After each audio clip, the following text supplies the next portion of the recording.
हिते आम ख़बर वांके ॾींदालू घरू वज़ीर मोहसिन नक़वी जी मौलाना फज़ल रहमान सां मुलाक़ात थी आहे। मुलाक़ात दौरान मुख़्तलिफ़ मामलनि ते ख़्यालनि जी ॾेवट कई वई। मुलाक़ात दौरान आईनी तरमीम ऐं ॿियनि मामलनि ते ॻाल्हियूं थियूं आहिनि। घरू वज़ीर मोहसिन नक़वी जी जेयुआ सरबराह मौलाना फज़ल रहमान सां मुलाक़ात थी आहे। मुलाक़ात दौरान मुख़्तलिफ़ मामलनि ते ख़्यालनि जी ॾेवट कई वई। मुलाक़ात दौरान आईनी तरमीम ऐं ॿियनि मामलनि ते बि ॻाल्हियूं थियूं आहिनि। घरू वज़ीर मोहसिन नक़वी जी जेयुआ सरबराह मौलाना फज़ल रहमान सां मुलाक़ात थी आहे। इन मुलाक़ात दौरान ॿुधायो पियो वञे त मुख़्तलिफ़ मामलनि ते ख़्यालनि जी ॾेवट कई वई आहे। मुलाक़ात दौरान आईनी तरमीम ऐं ॿियनि मामलनि ते बि ॻाल्हियूं थियूं आहिनि।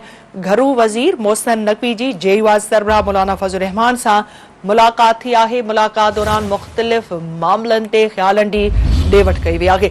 मुलाक़ात दौरान आईनी तरमीम ऐं ॿियनि मामलनि ते बि ॻाल्हियूं थियूं आहिनि।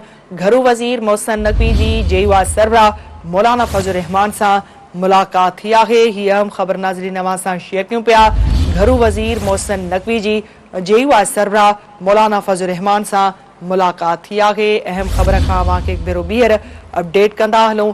घरू वज़ीर मोहसिन नक़वी जी मौलाना फज़ल रहमान सां मुलाक़ात थी आहे। मुलाक़ात दौरान मुख़्तलिफ़ मामलनि ते ख़्यालनि जी ॾेवट कई वई। मुलाक़ात दौरान आईनी तरमीम ऐं ॿियनि मामलनि ते बि ॻाल्हियूं थियूं आहिनि।